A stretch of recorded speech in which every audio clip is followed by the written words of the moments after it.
Hi, I'm Mike Dooley, and for the past 15 years I have been writing and speaking, basically a teacher, on the nature of reality. I talk about who we are, how we got here, and what we can do with our time and space. Prior to that, for 6 years, I was a certified public accountant, and I mention that not for the credibility it adds to my career today, but because I had a pretty conventional background. I had the highs, the lows of the corporate world, and I dealt with, as I still do today, all of the challenges that any ordinary life has.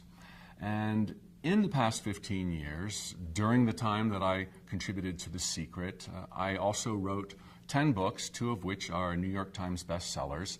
And the premise or the basis for all of my work is that our thoughts become the things and events of our life. That this is an absolute law of the universe. It's not a sometimes thing, it's an all of the time thing. And it's not just something that works with our positive thoughts, but the other ones too.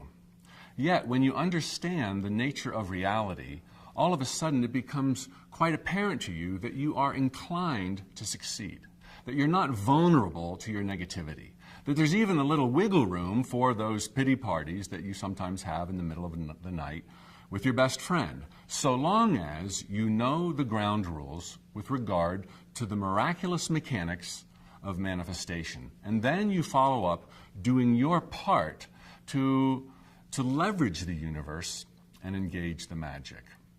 I now have the opportunity to share with you through a series of free videos some of the most important lessons that I now teach to audiences all over the world. And the first lesson stems from the dilemma that I see coming up in so many people's lives, people who have seen The Secret or have read countless other books on being a deliberate creator, creative visualization. They often fall into the same trap. They immediately want to start micromanaging their life, micromanaging their manifestations. And there is such an easy workaround to not embroiling yourself in what I view as unimportant details. And as you're going to come to hear, I believe that all details are unimportant. They're a dime a dozen, easy to replace. In fact, when we choose a detail to focus on and thereby attach to, we actually exclude other, even better details from entering into our lives. The problem with micromanaging your life, micromanaging your manifestations, comes from the fact that there will either be a hit or a miss. Because when you're dealing with details, you can't see all that's out there. And sometimes getting one will come at the expense of others that you didn't even know existed, others that were perhaps even more suitable to who you are and all of your other life priorities. When you're a micromanager embroiled in these details, sometimes it works. You got the parking spot. Woohoo! Other times, years turn into decades and you haven't found the health you were looking for, the abundance you were striving for, a career that you consider play, and you wonder what gives, to the point you almost feel like someone else is deciding this stuff because you're doing your best to think about what it is you most want. It's just that you're defining what you most want in terms of the details. I remember very clearly Larry King interviewed 2 panels of The Secret teachers on his very famous TV show on CNN. And he asked the panel, hey guys, does this stuff, this law of attraction, does it work for everything? And the sheepish answer, and I would have been sheepish too if I had been on that panel and 13 million people were watching me. The sheepish answer was, well, yeah, Larry, yeah, why wouldn't it?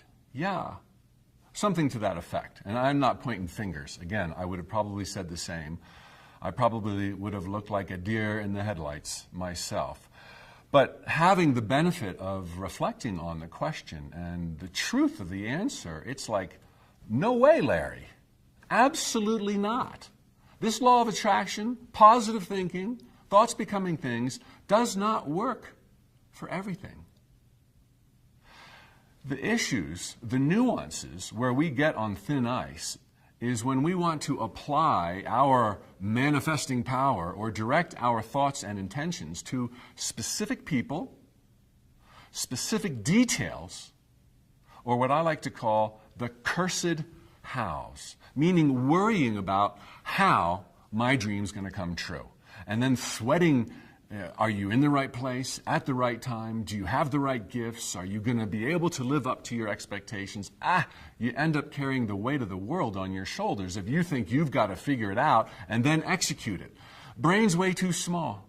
Our brains are designed to assess, do you like what's going on? Yes, not so much. Well, in this area, you change the picture in your mind of a new desired end result, and then you pitch the hows, the details, and the specific people to divine intelligence. It always knows the shortest, quickest way.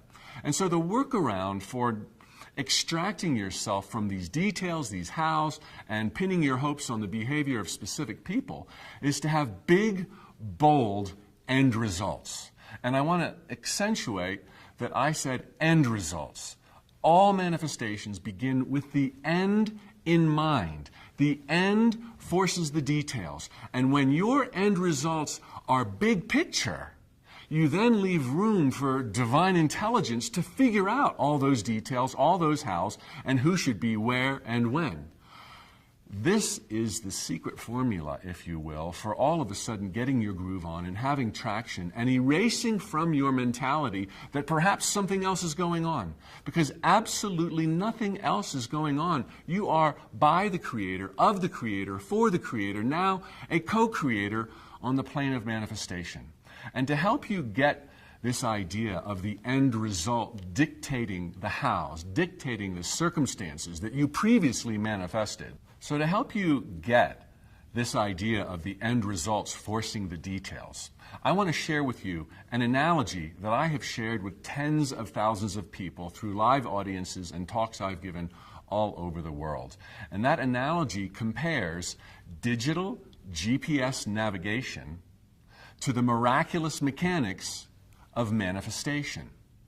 For digital GPS navigation, what is step one to get yourself to a brand new locale that you have probably never been to before in your entire life, which is analogous for you getting your life to a place that it has never been your entire life before, aka wanting a dream to come true. Step one is defining the end result. Your destination. That's what you put in your car's GPS navigation system. The instant you give that system your end result, it then calculates every possible road you could go down. It knows speed limits, merges, yields, traffic delays, detours, and in that instant you give it the end result, it knows the shortest, quickest, happiest way for you to get there. It knows the hows, the cursed hows. Just as it would in life, the universe, that is, knows the hows, the details, and the people who will be instrumental in getting you to live in the life of your wildest dreams. But there's a step two when you're driving in your GPS-guided car. Step two is putting your car in gear. If your car is in park, the entire system is designed to not help you, right? If your car's in park, you're contradicting yourself saying, yeah, I want to go to my new best friend's house or to a place I've never been to before, so let's put the car in park. It's not going to happen. And it's not going to matter if there's a vision board in your back seat, gratitude rock in your pocket, or if you're listening to Dr. Wayne Dyer on the radio. You're not going anywhere until you put your car in gear. And in life, having great big dreams and a vision board aren't going to be enough reason for Oprah to call. You've got to put your car, your life, in gear. You've got to get out into the world. Now, the big irony here is the reason most people don't act on their dreams, sometimes, and I cringe when I hear this, is because they've seen The Secret and they know the universe loves them and it wants for them what they most want for themselves. So they're going to use this law of attraction to bring their dreams to what? Their front door? No, you've got to show up. And just because you don't know how your dream's going to come true doesn't mean you're at liberty to not do something about it. In fact, you must do something. Put your car in gear. The irony is, it doesn't matter what direction you go in. You can go in any direction. They're all going to get you there. All roads, as you've heard before, lead to Rome. So once you put your car in gear, even if you are theoretically going in the wrong direction, guidance will be forthcoming. You're going to quickly hear, perhaps over Barry Manilow, make a legal U-turn, right?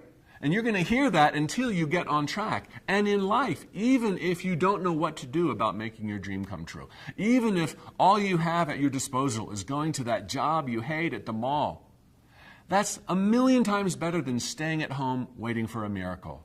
Go to the job, not to keep it, but to free yourself from it. In life, you've programmed the miracles, so to speak, miracles that were absolutely inactive and without direction, by your end results. And so immediately guidance is forthcoming. So by going to that job you hate at the mall, you're now going to be reachable. You're going to be a lightning rod for serendipities, coincidences, happy accidents that were ordained by your general, big-time, bold end result. This is how life's magic reaches you. Step 1 is have that end result. Step 2 is get it in gear and go, even though you don't know how your dream's going to come true.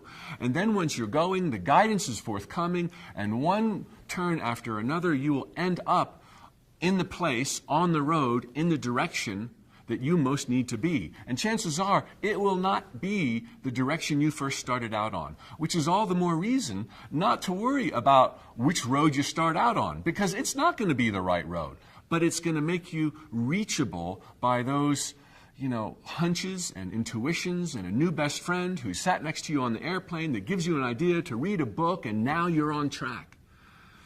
The third parallel here is kind of uncanny. Again, we're comparing GPS navigation to the miraculous mechanics of manifestation, is that you don't see the miracles happening in your life until after you arrive. Okay? It's not until you get to your new best friend's house, 3 hours away from your home, in a town you've never been to before, that you realize all the direction you received was spot on, perfect, a miracle. Which means, and this is really scary, 2 hours and 59 minutes into the journey, everything still looks weird. I mean, this is not your friend. This is not anything like your friend. These are roads you've never seen before, on streets you've never seen before, with signs you've never seen before. Leading some people to draw the false conclusion, because too often we use only our physical senses without tuning into the truths we know exist, to say things like, it's not working for me. It works for everyone else but me. I must have invisible, limiting, self-sabotaging beliefs.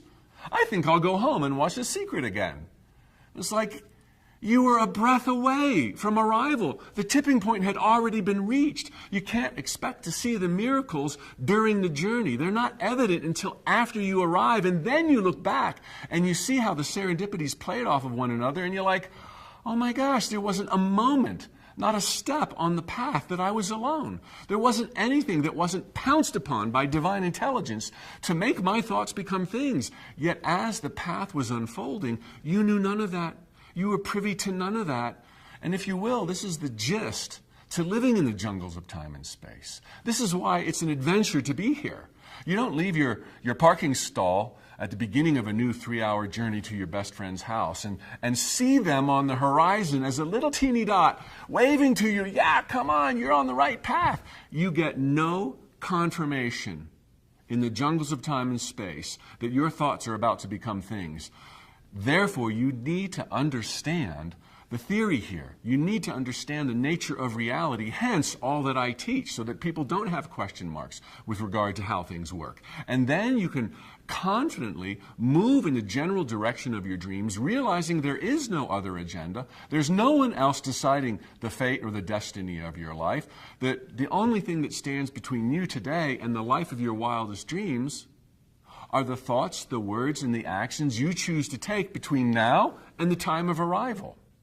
But to get back to the original point here, the problem I see so often is people trying to micromanage their lives. So if you go big, you go bold with your end results, You leave infinite latitude to divine intelligence, the same intelligence that hung the stars in the night sky, that knows you better than you know yourself, to connect the dots for you, to find the right best friend, the right partner, the right details at the right time, and the right path that'll help you reach that day when you look down at the path you've tread and you find that you're on the yellow brick road.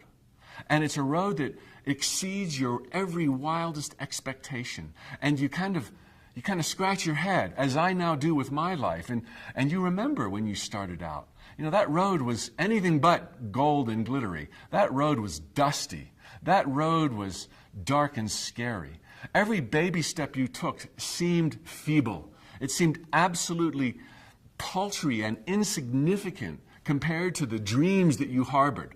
Yet what I'm telling you is if you understand the nature of reality and you define what you want in terms of your end results, go big, and then you put your car in gear, and you, instead of judging your progress by your physical senses, which only see such a tiny sliver of what's going on, you go within and you know that it's working, and you create a mantra, something to the effect of, every day it's getting easier. Every day I'm getting closer. Do I see it? No, but that's irrelevant. Every day it's getting easier. And realize that you are the master of your ship, the master of your destiny. And thereby, through having general, big, bold end results that perhaps you get excited about with the details, but just don't make the details your end results, okay? But use them to create passion, put your car in gear, and prepare to be astounded. So, I bet I can guess what at least one of the questions are that's running through your head right now. I've heard it many times from live audience members, and it probably sounds something like this. Now, Mike, if you want me to go big and bold and to stop micromanaging the details, how am I going to, number one, deal with the details that are already in my life? And number two, how am I going to surrender to the details when that's what gets me excited about my end result, my dreams, where my life is about ready to go? And the workaround is really simple, but it's going to take another video for me to share that with you. In the next video, I'm going to show you exactly how to get into the details, because they're awesome, but to leave them aside as end results. Rephrased, get into the details, but don't make them your end results. You're going to get into them to become excited about the big, bold vision you now hold for your life, and thereby you're going to leave room for even better in terms of the details, the hows, the people, etc. So perhaps until we meet again in the next video of this series, I'd like to challenge you to perhaps take out pen and paper or power up your computer or your smartphone if it's big enough and jot down what some of your end results now are based on this video that you've just seen. And I want to challenge you, again, to go big, to go bold. And I'm talking about abundance, pain-free living, awesome health, feeling great about your appearance, losing weight, gaining weight. Notice how all of those are generally stated.